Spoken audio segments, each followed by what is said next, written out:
Hola, Daniel. Buenas noches, o buenas tardes, o buenos días. ¿Cómo estás? Magníficamente bien. Bueno, muchas gracias por acompañarnos. Aquí estamos en Guadalajara, México, profesores, alumnos. El motivo de esta plática era para introducir a academia y a los alumnos aquí y alrededor del mundo vía YouTube un pensamiento crítico sobre lo que está realmente pasando en el mundo y lo que generalmente no se enseña en las escuelas. Tú has hablado y escrito sobre estos temas por muchos años y estás trabajando actualmente para despertar más gente. Y, por ejemplo, tu documental sobre Bilderberg va a salir muy pronto y sobre qué nos puedes platicar en un ratito. Pero primero, ¿nos puedes decir brevemente algo sobre ti? Trabajaste para FSB, agencia espía rusa, ¿no? Luego como periodista y autor y hasta recientemente tenías tu propio show desde la sombra con Russia Today. Yo empecé el tema de Bilderberg. Yo estaba en los servicios entre los años 1993 y 2005, básicamente 12 años, un poquito menos. Y cuando yo salía, yo básicamente no sabía qué hacer con mi vida porque tenía que ganar dinero, tenía que comer, ¿no? Am, y entonces yo pensaba que, bueno, puedo hacer, tengo muchas cosas que sé, basado en todos estos años de trabajo en los servicios, ¿no? Y una de las cosas que yo pensaba que podría hacer es hacer este libro. Entonces, yo pensé, cuando estaba saliendo en el año 2005, o bueno, en 2003 de hecho, que podía hacer algún libro sobre una organización que yo bastante interesante en cuanto a las estructuras del poder, ¿no? De cómo funciona y tal. Y esta organización es justo el Club Bilderberg. Trabajar con el concepto de alimentación que tenía, me di cuenta que era una temática muy, muy interesante, sobre todo porque a nivel de la gente, ¿no? A nivel de la población normal y de corriente, pensamos que elegimos presidentes, elegimos primer ministros, elegimos miembros del gobierno, cuando en realidad no elegimos a nadie. Toda esa gente que están ahí en el poder, que sea Obama, que sea el tipo en Canadá, en Inglaterra, en Francia, en Italia, en España, estos tipos son como piezas, como peones, ¿no? En ajedrez, son fácilmente reemplazables porque al fin y al cabo en los Estados Unidos la diferencia entre el Partido Republicano y el Demócrata solo es la diferencia entre, ¿sabes?, su punto de vista sobre el aborto, ¿no? El resto es exactamente igual. Y Obama vamos, la única cosa demócrata que tiene Obama es que mata a todos con la misma impunidad y con las mismas ganas, ¿no? Y por los demás no tiene ninguna importancia quién está en el poder, porque al fin y al cabo son la gente, lo importante es entender que el poder está en las manos de la gente que no se ve y no se sabe, no se escucha. Incluso los nombres, ¿no? Como Rockefellers, etcétera, que todo el mundo conoce, ¿no? Me imagino a David Rockefeller. La gente conoce a David Rockefeller, ¿verdad? Sí, de hecho, algunos los alumnos han leído tu libro y se vende aquí en la Vale. librería del campus también. Muy bien. Pues entonces mi pregunta a ellos es, ¿qué opinan? ¿David Rockefeller es un tipo importante o no? Dicen sí, no sé si escuchaste. Dice sí, pero ¿por qué David Rockefeller es un tipo importante? ¿En qué se basa esta opinión? Dicen porque es petrolero. Bueno, hay muchos petroleros, ¿no? y son menos importantes. Hay gente muy poderosa como Carlos Slim, que tiene muchísimo dinero, ¿sabes? Pero el David Rockefeller, me imagino, es más importante que Carlos Slim. Pero ¿por qué Rockefeller es importante? ¿Por qué piensan que es un tipo poderoso e importante? Porque aparece mucho en los medios de comunicación, por eso. Lo importante es una de las cosas que yo cuando enseño, doy cursos de clases a la gente a nivel mundial, explico que una cosa es empezar a pensar de forma completamente contradictoria de lo que estamos acostumbrados a pensar de forma diaria, ¿no? Es decir, o sea, yo estoy absolutamente seguro que todos en el campus vuestro conoce el nombre Rockefeller, por una cosa o por la otra. Y también estoy seguro que a la señora que limpia los cuartos de baños también le suena el nombre de David Rockefeller. Pero esto no quiere decir que es un tipo importante, quiere decir que es un tipo famoso, es un tipo popular, es un tipo que salga muchas veces en los medios de comunicación, que es distinto de ser importante y poderoso, porque en la historia de la humanidad, la gente verdaderamente poderosa son invisibles. Y yo puedo demostrarlo porque yo pasé 3 años y medio en los años 90 en la Biblioteca Nacional de Florencia en Italia, investigando raíces de organizaciones como Bilderberg, porque cuando yo empecé un poquito, ¿no? Al principio, en los años 90, me metí en esas historias de Bilderberg y tal, yo no entendí una cosa que para mí era básico. ¿Cómo es posible que un grupo que tendría en aquella época 50 años, ¿no? Desde el año 54, 80, 90, 50, 60, 70, 80, 94, 40 años en aquella época, ¿cómo es posible que un grupo que tendría 40 años tenga tanto poder? Es simplemente ilógico si miramos a la historia de la humanidad como 6, 10 mil años atrás. Entonces empecé a investigar, me fui a varios centros de recursos muy importantes y me quedé al fin y al cabo en la Biblioteca Nacional de Florencia. Y ahí, por ejemplo, descubrí los raíces de Bilderberg que remontan a siglo 9, 10, 11, a la nobleza negra veneciana. Entonces, yo empecé a entender las raíces de esta gente. Por ejemplo, una de las cosas cuando hablamos de organizaciones como Bilderberg, ahora entramos quiénes son y todo eso, es familias como por ejemplo Frescobaldis, que nadie sabe quiénes son. Y Frescobaldis son básicamente la raíz de todas las familias reales de Europa. Y por eso la realeza acude a las reuniones del Club Bilderberg. Y esta gente, yo empecé a ver un poquito su poder adquisitivo, sobre todo su riqueza, cuando los libros notariales del siglo XIV, XV, XVI, empecé a calcular, sumar, ¿no? Las hectáreas que estamos comprando y vendiendo esa gente a lo largo de los siglos. Y básicamente la gente cuyo nombre es invisible en los anales de la historia, controlan 3/4 del territorio italiano. Esto es el poder. En Roma, por ejemplo, hay una plaza, Piazza de Frescobaldi, que yo te diría que está un poquito, o sea, más grande que ¿cómo se llama? El vuestro hall donde estáis vosotros. Tendría, yo qué sé, a lo mejor 10 metros por 15 metros de espacio esta Piazza de Frescobaldi en Roma, cuando tiene que estar en la piazza más grande en el mundo, a un tipo que quizás es el hombre más rico del mundo. Y cuando estamos hablando de riqueza, verdadera riqueza, y después, si queréis, os puedo mandar hasta unas páginas de documentos para que veáis lo que estoy diciendo. La riqueza no se mide en millones o miles de millones, ¿sabes? Sino en miles de cuatrillones de dólares. Esto es la riqueza. Y quizás a algunos os puede parecer hasta teorías de conspiración. Y, ojo, solo quiero decir que este año yo estoy nominado no solo al Premio Nobel de la Paz, por todo mi trabajo de sacar esto a la luz, sino también por mi último libro en Estados Unidos, está nominado al premio Pulitzer, que es el premio de periodismo más importante de Estados Unidos. Es decir, las cosas que cuento no las cuento a la ligera. Aunque revistas como revista Forbes nos cuenta que Bill Gates es de este mundo y tal, son hombres ricos, y Carlos Slims no son hombres ricos, son chicos de café, cuando estamos hablando de verdadera riqueza del mundo. Ahora entramos en Bilderberg, ¿no? Un poquito. Yo os puedo explicar un poquito los antecedentes, ¿no? Si te parece bien. ¿Qué te parece? Sí, está bien. Sí, y una cosa nada más antes de Bilderberg, dices que no es un gobierno mundial, decimos que más un One World Company Limited. Sí, ahora os explico todos estos conceptos. Okay. Vamos a ir un poco atrás a explicar las raíces.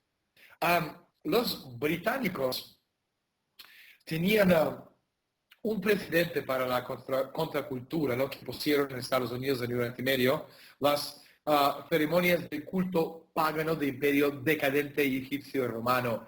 Y estos tenían una historia propia, la continuidad del culto de Apolo.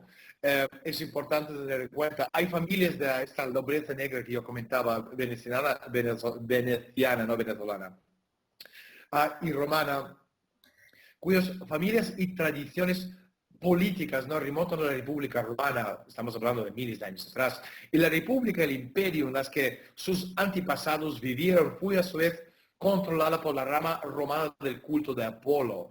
Ese culto fue durante ese tiempo de diversas maneras, donde principales instituciones usureras deudoras agrícolas de la región del Mediterráneo, es básicamente un servicio de inteligencia política, además al mismo tiempo un culto y un creador de cultos.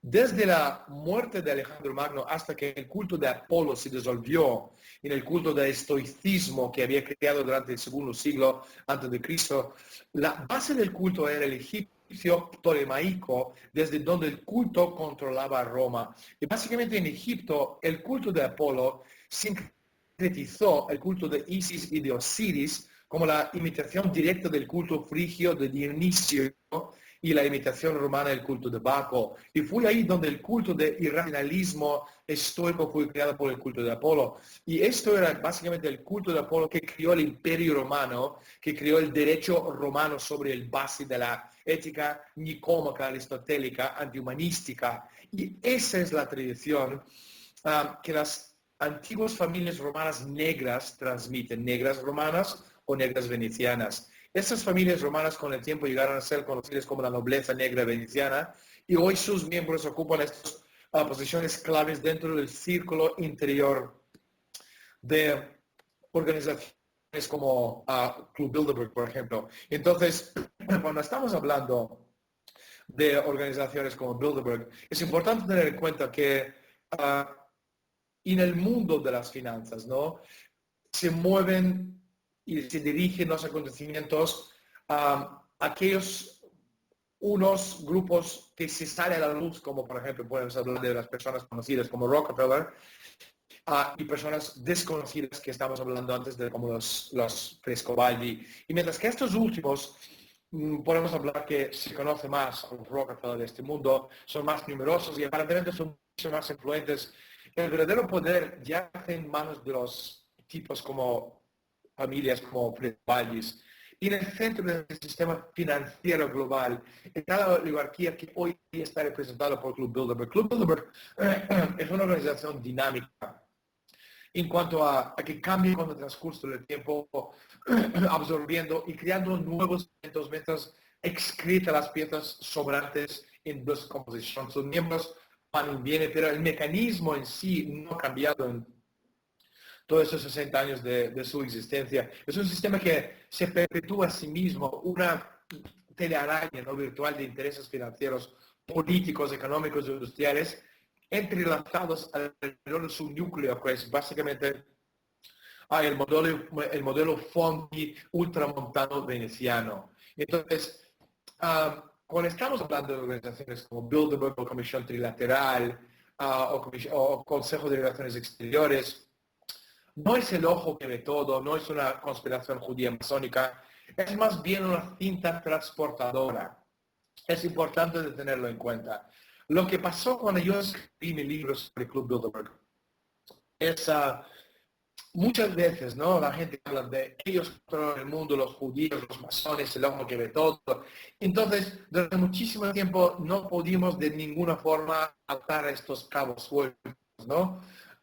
Hasta que yo escribí mi libro sobre el Club Bilderberg, porque de repente, casi de forma desafortunada, yo diría yo, todo el mundo empezó a pensar que, ajá, es Bilderberg que controla el mundo, ¿no? Y no es así. Bilderberg o Comisión Trilateral, que es básicamente Américas, Europa y Asia, pues se llama Trilateral, creada por David Rockefeller en 1973. Es una organización hermana pequeña a Club Bilderberg o Consejo de Relaciones Exteriores, es otro grupo mucho más importante e interesante que Comisión Trilateral, que es americano básicamente. Estos no son centros del poder. Bilderberg no es un centro del poder. Una organización que hoy día tiene hasta página web no puede ser un centro de ningún poder de nadie. Yo creo que es lógico, tiene que ser lógico para cualquier ser pensante. Sí es cierto que hace unos 40 años, en los 50, cuando se fundaron en los años 60, era una organización muchísimo miedo, porque las personas que formaron parte de Bilderberg en aquella época eran personas que primero nacieron a finales del siglo XIX.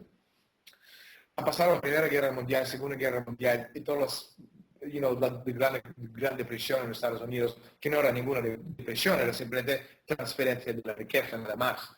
Pero pasaron todas estas épocas y llegaron al mundo de post-Segunda Guerra Mundial, que es muy distinto a las personas, los baby boomers, ¿no? Que nacieron después de la Segunda Guerra Mundial y hoy forman parte del núcleo duro de Bilderberg. Esta gente son nadie, o sea, es menos que nadie. Entonces, esa generación de personas que se fundó Bilderberg a finales de los años 40 o principios de los años 50, tienen un poder mucho más basado, ¿no? Anclado, ¿sabes? En valores de familias antiguas, tradicionales, ricas, americanas y europeas.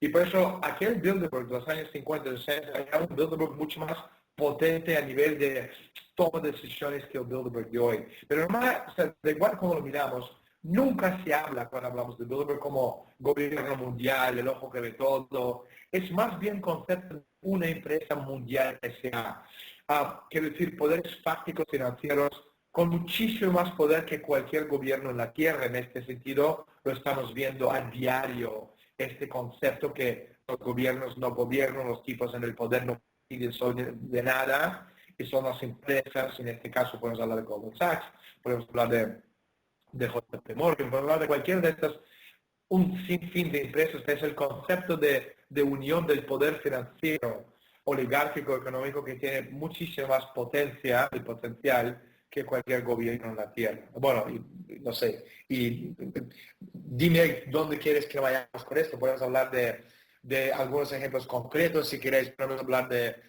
concepto de empresa mundial, o yo puedo ir hablando básicamente sobre un sinfín de cosas. Ok, bueno, tenemos unas preguntas y voy a preguntar a la audiencia que preparan unas preguntas y que vienen aquí si tienen una pregunta. Pues aquí en México, por ejemplo, en esa institución, el TEC de Monterrey, tú dices que ya están en posiciones altos los del Bilderberg, o que al menos que su influencia se siente en todos los niveles de sociedad, hasta academia.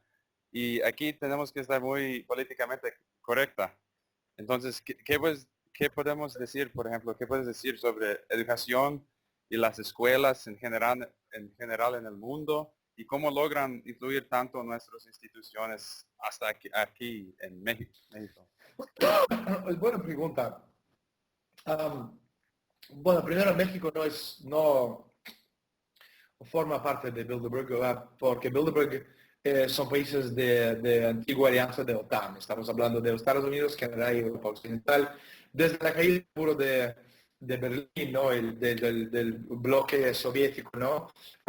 Algunos miembros de los ex bloques soviéticos, ¿no? Polonia, etcétera, han sido absorbidos, ¿no? Es decir, algunas personas están invitadas a esas reuniones, pero generalmente seguimos hablando de Bilderberg como potencias OTAN. Europa occidental, sin otros países, Estados Unidos, Canadá, México, entra ya en otro grupo que es la Comisión Trilateral, que es América del Norte, América del Sur, Europa y Asia, que es básicamente Asia, Oceanía y África, ¿no? Y en África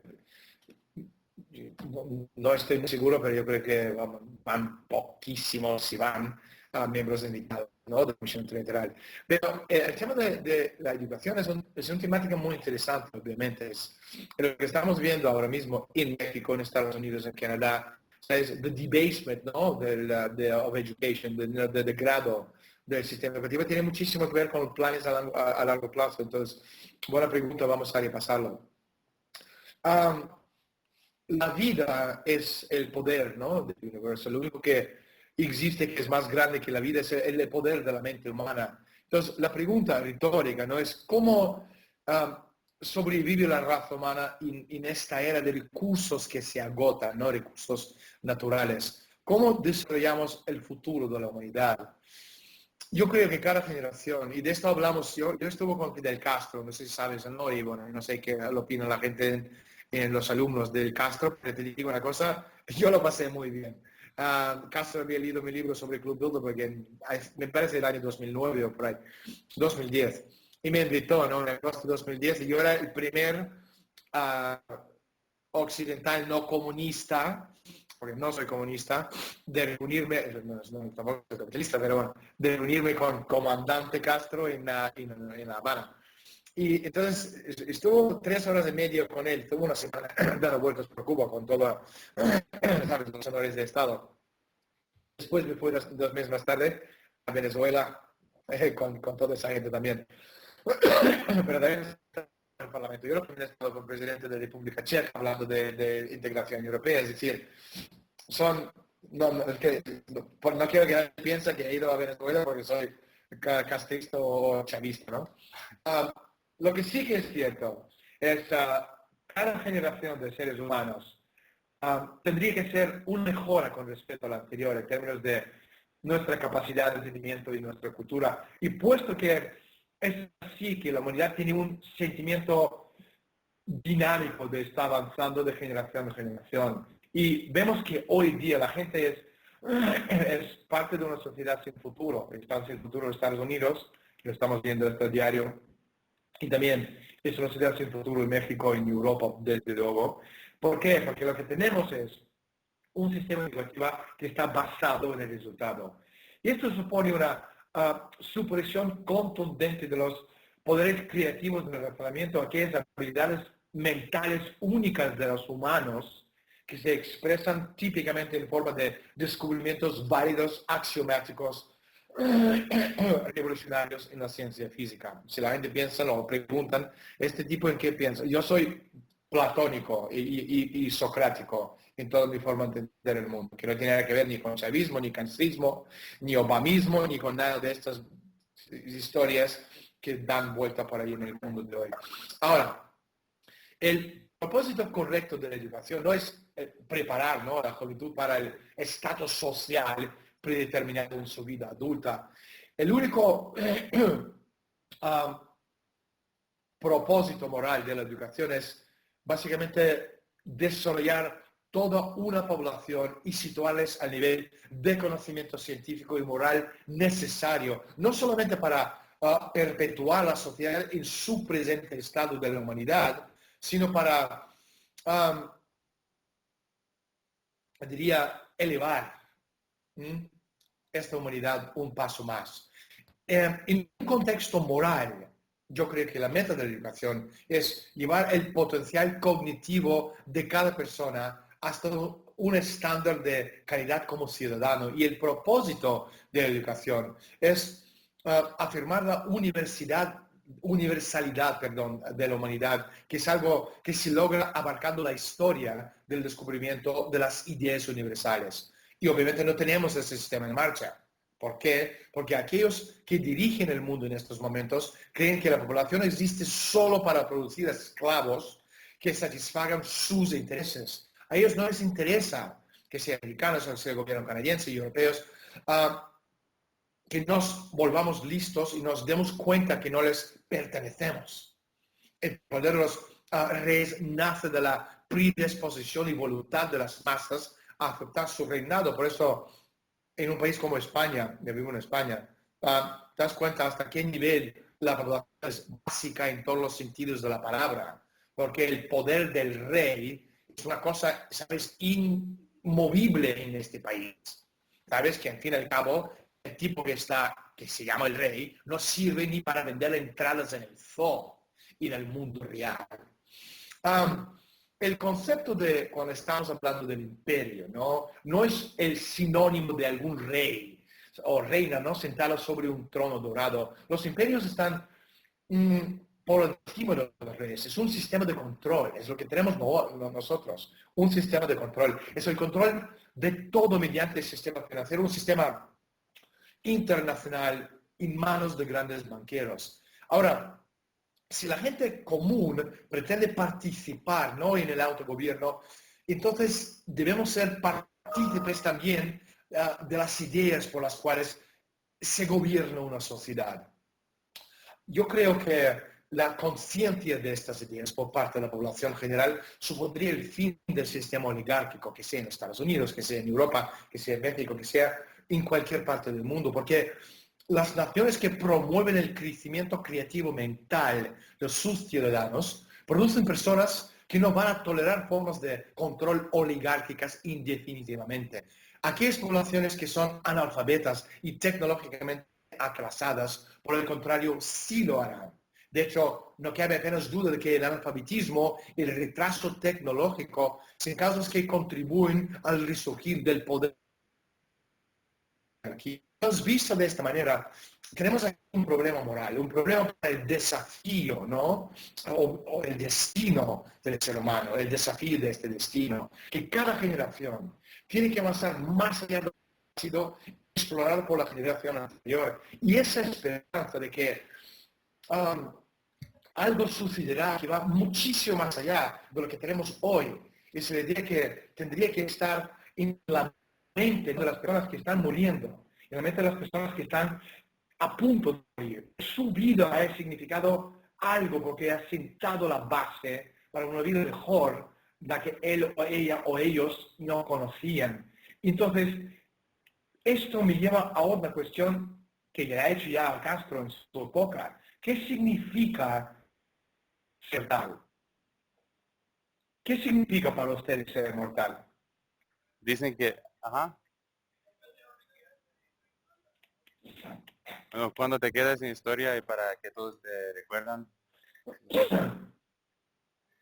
O bueno, yo creo que veo dónde vas, tienes tu libro Transevolución Evolución, y no vemos los ricos y poderosos ahora están invirtiendo mucho, ¿no? En esa tecnología piensan que pueden vivir, pues como dices, para siempre, ¿no?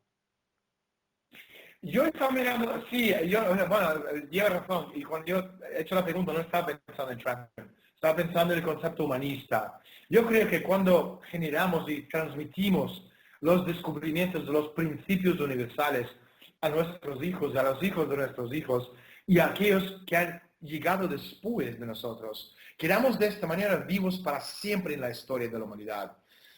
Y nuestra existencia mortal ya no es cuestión de si existe un comienzo o un final. Hemos hallado un lugar en la eternidad desde el cual irradiamos esta experiencia a las generaciones que nos siguen y proyectamos nuestro ser hacia el futuro. Y básicamente nos convertimos en los hijos inmortales, ¿sabes? Del creador del universo.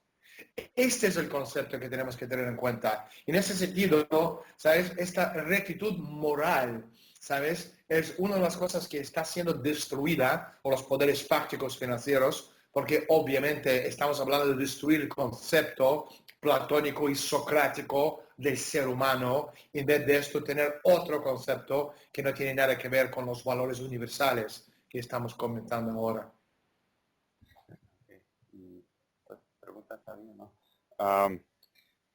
Y para cerrar el tema de educación, nada más quería comentar que yo hice la última entrevista con el padre de Unión Norteamericano, si lo conoces, Robert Pastor, ¿sí? Ajá. Y pues en diciembre de 2013 hicimos la entrevista y él falleció en enero de 2014, y él fue un visitante frecuente a nuestro campus aquí. Y yo pregunté a él sobre Bilderberg, pero él dijo que no tenía nada que decir sobre Bilderberg. Y pues yo tenía uno de de los reportes de 1980 allá en Bad Aken, y allá dicen en el reporte en 80 que querían crear Unión Norte de Norteamérica, y pues vimos como él venía aquí cada año para persuadir a nosotros a esa idea. Y pues, ¿tú cómo ves, cómo avanza la idea de Unión Norteamericana? Mira, no, o sea, por ahora está dead in the water, ¿no?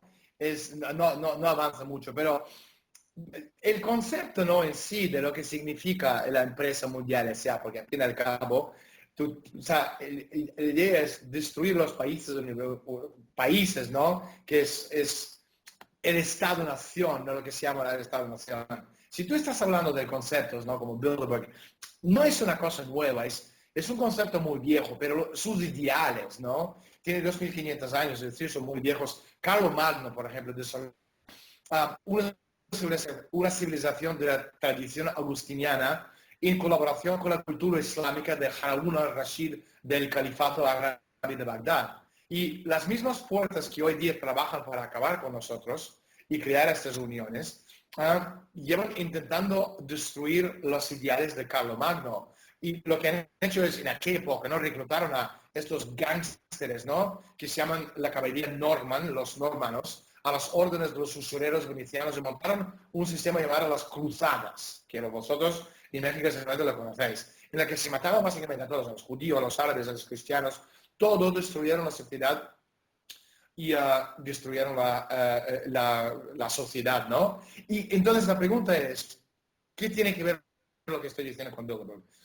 La historia moderna sustituyó en aquel momento la historia medieval y fueron creadas las instituciones que distinguen la historia moderna de la historia medieval. Esto fue en el año 1439 a través del Concilio de Florencia, y uno de los personajes más importantes de aquella época es Cardenal Nicolás de Cusa. Y si vosotros no lo conocéis, sugiero leer y aprender de este personaje clave, que quizás es el personaje más importante de los últimos 1000 años de nuestra historia, Cardenal Nicolás de Cusa.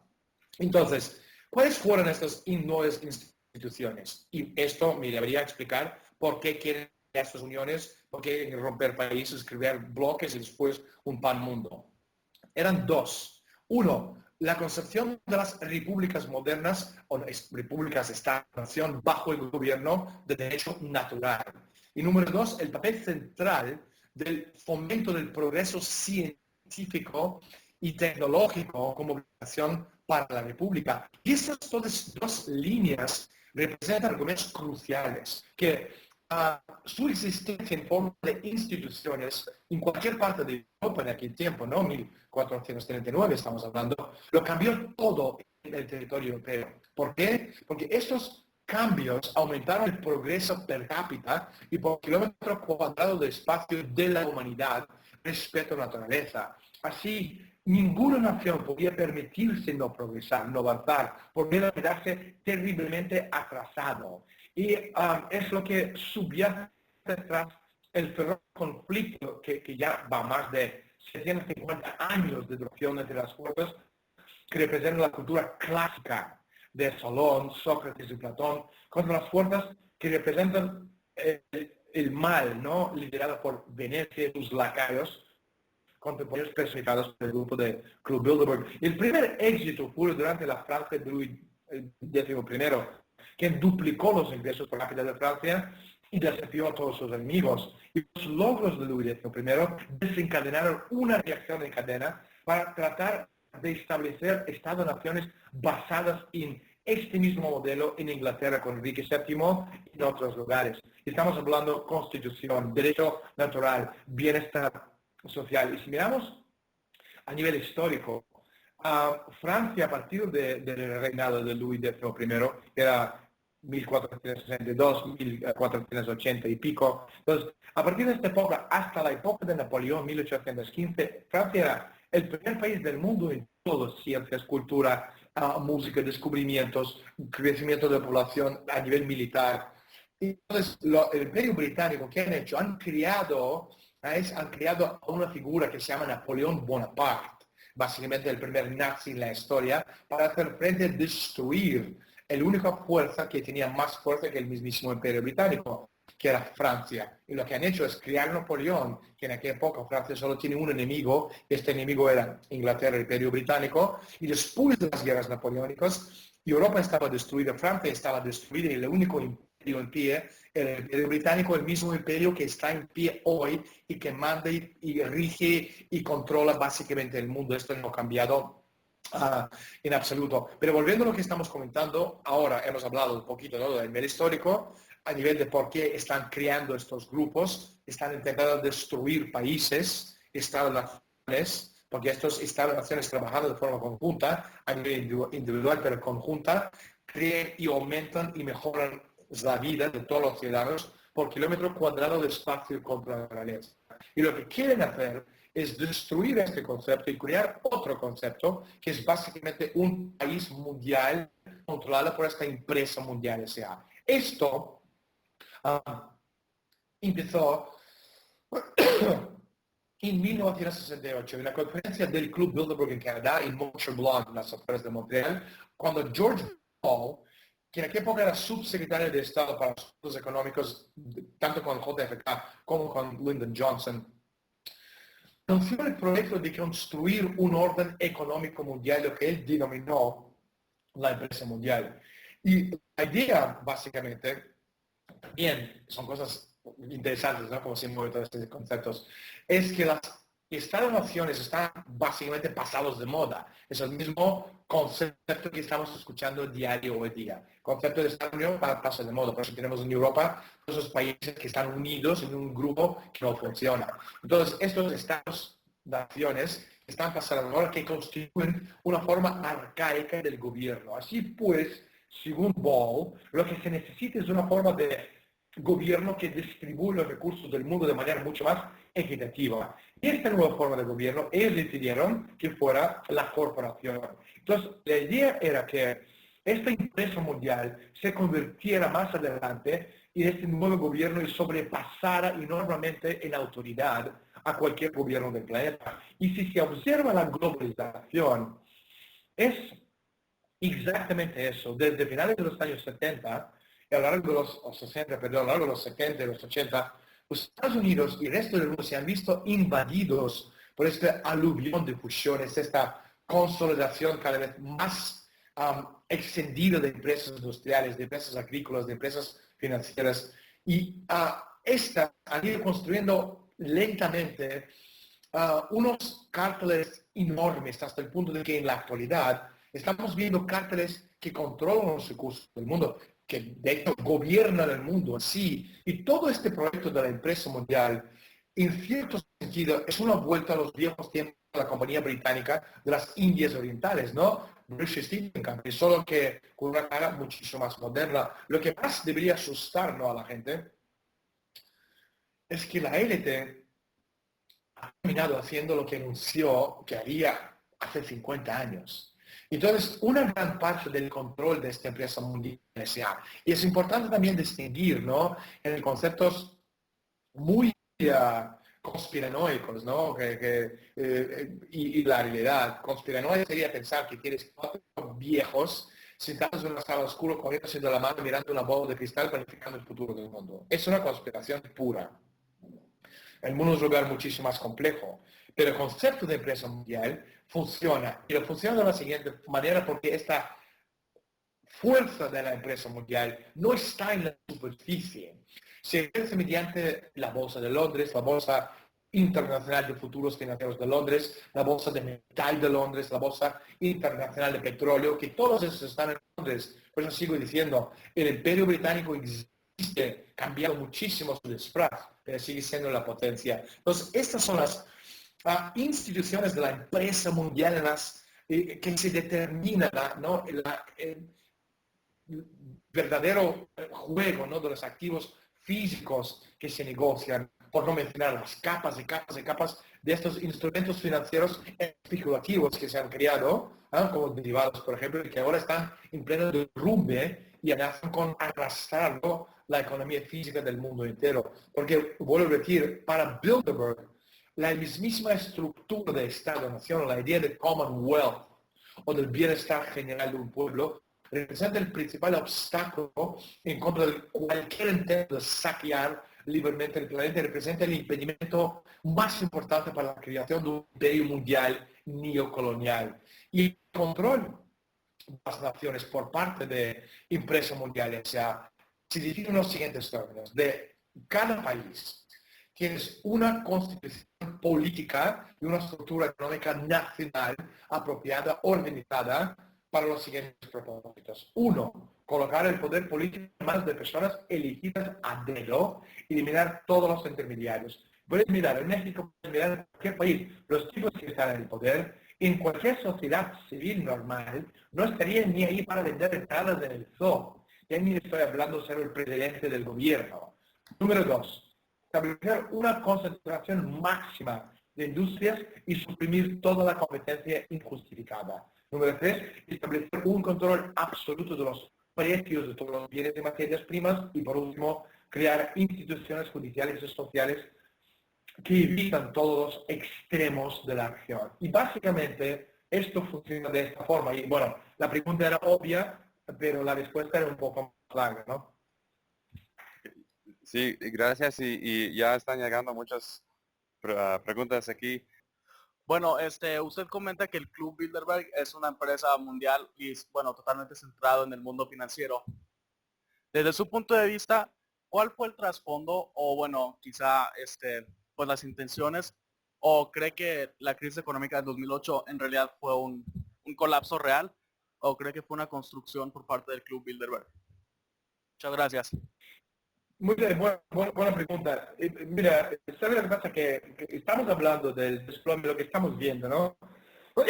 A nivel social de hoy, ¿no? El concepto de la destrucción de la economía mundial a nivel económico, a nivel financiero, es una cosa también fácil de ver que está hecho a propósito. A ver, ¿cómo lo explico? El planeta Tierra es un espacio pequeño de recursos naturales limitados y de población que está en vías de crecimiento y desarrollo cada vez más. Entonces, si hoy estamos 7.000, dentro de una generación vamos ya 7,5, casi 10, 14, 18, etc. Y la pregunta que he hecho a Castro cuando estuvo con él, le pregunté, ¿vamos a estar aquí dentro de 50 años? Si 100, si 100.000, amigo. Entonces, el concepto es, lo que estamos viendo ahora mismo es la necesidad de, si tenemos tanta gente, espacio siempre vamos a tener, porque por ejemplo 7.000 millones de personas, podemos encajar a toda la gente en Texas, el estado de Texas. No vamos a ser muy cómodos, pero podemos llenarlo, ¿no? Es decir, espacio hay de sobra. Lo que no hay de sobra, ni comida, ni recursos naturales, ni agua, obviamente, países como India están sin agua, es 1,3 mil millones de personas. Entonces, el concepto es, lo estamos viendo, porque el progreso y el desarrollo de la sociedad está directamente proporcional a la densidad de población. Entonces, si hay progreso y el desarrollo tecnológico industrial, vamos a ser más y más bocas para dar de comer, familias más grandes, etc. Y si no hay este desarrollo tecnológico, entonces por lo que va a pasar es llegar a un punto del desarrollo humano donde sin la tecnología necesaria vamos a no poder sostener esta base de población. Entonces vamos a tener un desplome de población. Y esto es lo que básicamente estás viendo del concepto de como crecimiento cero, deindustrialización, destrucción de la demanda. Y si estáis preguntando exactamente qué quiere decir estas cosas que estoy contando, cuando veis en Estados Unidos es una ciudad que se llama Detroit. Sí, claro que sí. ¿Habéis visto a qué se parece hoy día, no? Sí. Es decir, hoy una ciudad que durante los últimos 50 años, hasta hace poco, ha sido el pulmón económico de ingeniería de los Estados Unidos, hoy día se ha convertido en una cosa que se ve en las películas I Am Legend o World War III Zombies de Brad Pitt, una cosa post-apocalíptica de Hollywood. O sea, entonces la pregunta es, ¿os parece normal esto? Obviamente la respuesta es no. Entonces, ¿por qué es así? Porque Detroit es un prototipo de lo que la élite que controla el mundo quiera que sea todos los países de las ciudades del mundo. Es decir, para ellos el desplome de la sociedad, de la deindustrialización, crecimiento cero, destrucción de la demanda, es la razón de seguir llevando a cabo esta política de destrucción de todo que estamos viendo en el día de hoy. Y por ejemplo, España ya es un Detroit. Es un país, ni siquiera es un país, es un protectorado desde hace muchísimo tiempo atrás. Los españoles, sí antes, ¿sabes? Antes, ¿cómo se llama? En los años 50, los españoles en los 60 emigraron a Alemania para aquí a trabajar ahí después de la guerra, y en los años 80 y 90 los sudamericanos venían a España a trabajar. Hoy día los sudamericanos ya vuelven a sus países, son los españoles que están yendo, emigrando a América Latina como ciudadanos del tercer mundo, porque no pueden sostener la vida. España ya no es un país donde la prostitución y drogas se usa por el gobierno para calcular el PIB del país. Esto es España, es un protectorado. Grecia ya no existe. Portugal es un proceso de desplome en todos los sentidos de la palabra. Italia, de Roma para abajo, es un poco de lo mismo. Gitanos de arriba abajo, robos de diarios. Milán, uno de los centros más importantes a nivel de economía en Italia, es básicamente se ha convertido en toque de queda, donde la gente tiene miedo de salir de casa. Entonces, esto es lo que tenemos en Europa. En América Latina podemos hablar de lo mismo. Argentina es un buen ejemplo de lo que están haciendo la élite, porque un país como Argentina, que tiene todo, el país a nivel de comida, a nivel de tierras, a nivel de alimentación, y tú tienes gente que está muriendo de hambre en millones. No puede ser, es un plan organizado, no es una teoría de conspiración. Mirad Rusia en los años 90. Estos son planes organizados por la élite supranacional con el concepto de destruir las economías de todos los países y crear un Detroit a nivel mundial. Entonces, este es un concepto, pero no solo de Bilderberg. En los años 70 ya tuvimos una cosa que creó el Club de Roma en 72 con su informe famoso o infame límites al crecimiento. Pero también Consejo de Relaciones Exteriores, es el grupo hermano americano de Bilderberg, en los finales de los años 60 creó su proyecto de los años 80 que se llama 1980, que promueve la desintegración económica mundial. Entonces el concepto de destrucción de la demanda es algo que está muy presente en todos los niveles de estas organizaciones supranacionales. Recortes en la productividad, en la infraestructura, recortes en las invenciones de la tecnología.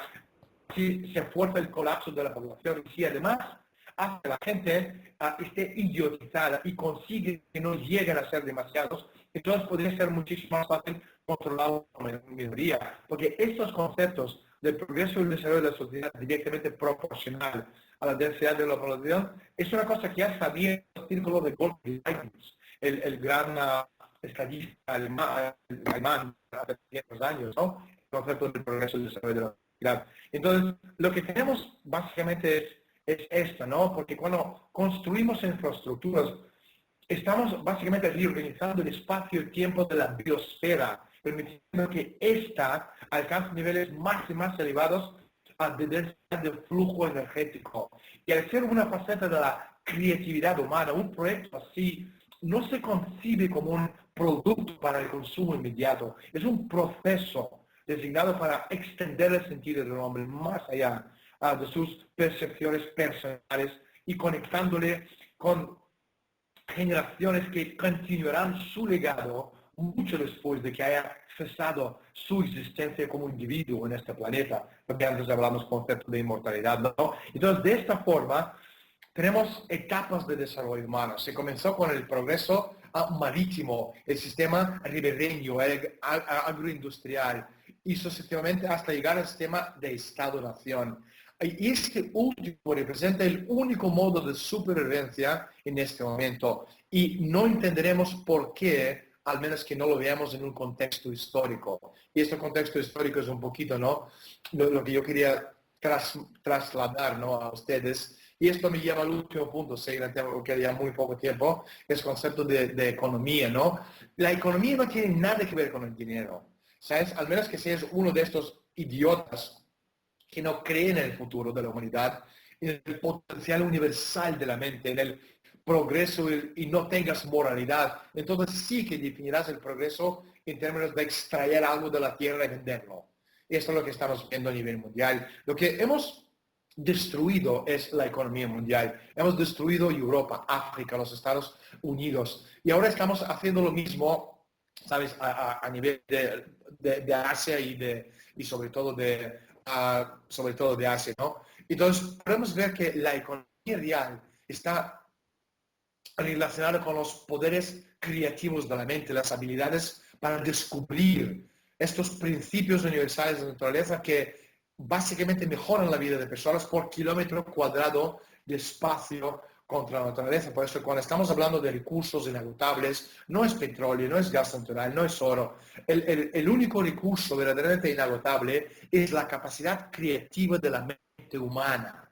Esto es inagotable. Por eso, si uno es ser humano de verdad, queremos que seamos muchísimo más. No 7, ni 10, ni 15, sino 80, 100 mil millones de personas. Porque estas personas, con esta capacidad de descubrir principios universales de la naturaleza, pueden mejorar, descubrir estos principios universales y mejorar la vida de todos los ciudadanos por kilómetro cuadrado de espacio. Esto no quiere decir que tenemos que vivir en el planeta Tierra, porque llegaremos, como comentamos en un punto hace un ratito, sobre este último libro mío que está nominado al premio Pulitzer, Trans-Evolution, The Coming Age of Human Deconstruction, donde hablamos de este concepto del futuro del ser humano, ¿no? Pero desde luego el concepto del futuro del ser humano está en el espacio. De esto no hay ninguna duda, porque llegará el momento, que sea ahora, que sea en 50, que sea en 100 años, donde tendremos que emigrar para buscar otros espacios vitales para seres humanos y sobre todo los recursos naturales que están agotando y están territorio virgen, es el espacio, ¿no?, de los planetas. Bueno, estamos terminando. Yo no sé si lo que ha dicho ha servido de algo o no, pero espero que sí. Sí, hay algunas preguntas si puedes muy rápido contestar. Dice, Venga, tengo un par de minutos, sí, porque ya son las 10:30 aquí. sí, dicen que entonces, ¿qué hacemos nosotros? Nosotros como los alumnos de la preparatoria, de universidad, profesores, ciudadanos. Sobre todo darse cuenta de la necesidad de, ¿sabes?, de crecer, no solo como alumnos que aprenden algo, lo memorizan, sacan una buena nota y lo olviden, sino poner en el concepto de la universalidad del hombre, ¿sabes? De por qué estamos aquí, qué papel jugamos seres humanos. Reconocer que el ser humano es la cosa más bella que hay en este planeta Tierra, y aunque nos quieren degradar, y aunque en México es una situación terrible en todos los niveles de la sociedad, desde crímenes, desde corrupción, desde mafias, desde las cosas que estamos viendo a diario y lo que no estamos viendo a diario a nivel mundial, lo que ustedes están ahí sintiendo cada minuto de vuestras vidas, las cosas que están pasando, estas cosas destrozan el concepto del hombre como una cosa más bella que existe en este espacio del planeta Tierra. Somos perfectos como seres humanos. Somos perfectos, por eso no hay que degradar al ser humano. La gente, por eso una cosa que yo nunca he entendido, por qué la gente tatúa y manchan su cuerpo con tatuajes cuando no hay nada más bello que el cuerpo humano en este universo. No hay nada más perfecto que este cuerpo. Entonces, esta degradación de moda, degradación de forma de comportarse, de degradación en todos los sentidos de la palabra, es lo que la élite nos lleva a cabo a hacer a propósito para degradar esta belleza que somos nosotros los seres humanos. Esto también es importante que la gente se den cuenta. No es una cosa, ¿sabes?, que son coincidencias o son conjeturas. O sea, es decir, nadie se levanta por la mañana y decide tatuarse su cuerpo de arriba abajo y poner piercing de arriba abajo. Esto venía de algún sitio. Por eso tenemos los medios de comunicación, por eso tenemos MTV, por eso tenemos, ¿sabes?, estos degenerados de heavy metal, de la música rock, que están promoviendo, ¿sabes?, una cultura degradada y degradable que destruye la verdadera esencia, la belleza del ser humano. Y esto también hay que tener en cuenta, que nada en este mundo está hecho porque sí. Todo está muy bien pensado por gente que controla todos los niveles de la sociedad. Y vuelvo a repetir, esto no son teorías de conspiración. Yo soy todo menos un conspiranoico. Pero sobre todo darse cuenta que educación es lo más importante que uno puede tener para levantarse, no para ganar el dinero, porque vuelvo a repetir, el dinero en sí no tiene ningún valor intrínseco. Nada. En este sentido, el gobierno americano tiene esta máquina que imprime dinero y si termina, imprime más. Es el concepto del hombre en el universo, que supone ser un ser humano a nivel platónico y socrático, no a nivel de hombre bestia. Y estos son conceptos universales que nunca deberíamos de olvidar, ¿sabes? Y esto es importantísimo, sobre todo para las futuras generaciones que vayan a cabo este planeta y este desarrollo de aquí al futuro, que nosotros ya no vamos a estar aquí, pero desde luego vuestros hijos sí que tendrán mucho que decir y cómo se desarrolla nuestro planeta en el futuro. Y su documental va a salir ese verano, ¿sí? ¿Cómo? Y su documental de Bilderberg va a salir este verano. Sí, el documental Club Bilderberg sale en junio, muy pronto. Es posible que lo vamos a aplazar hasta septiembre porque el gobierno ruso quiere hacer la presentación, el premier en septiembre. Entonces es posible vamos a hacer esto si no sale en junio. Ya está todo casi terminado, nos queda ya muy poco para terminar un poco. Y bueno, otra cosa que decir que me encantaría, yo tengo un intimísimo amigo mío, es un director de orquesta y compositor español que se llama Luis Cobos, Es una persona muy querida en México y yo también he estado varias veces dando conferencias en Cancún y México City y me encanta el país, es una pena, sufro mucho por lo que estoy viendo a nivel de degrado, ¿no? En todos los niveles de la sociedad. Entonces, si hay posibilidades de venir a México y organizar una serie de conferencias, cuenta conmigo, estaría encantado de poder hacerlo. Pues sí, te esperamos aquí y esperamos que puedas venir hasta el mismo campus aquí para una conferencia. Perfecto. Pues muchas gracias por su tiempo. Pues te deseamos mucho éxito y sí, Gracias. sí, pues, ven a México y pues gracias. Gracias a ustedes. Buenas noches. Ok, buenas Chao. noches. Adiós.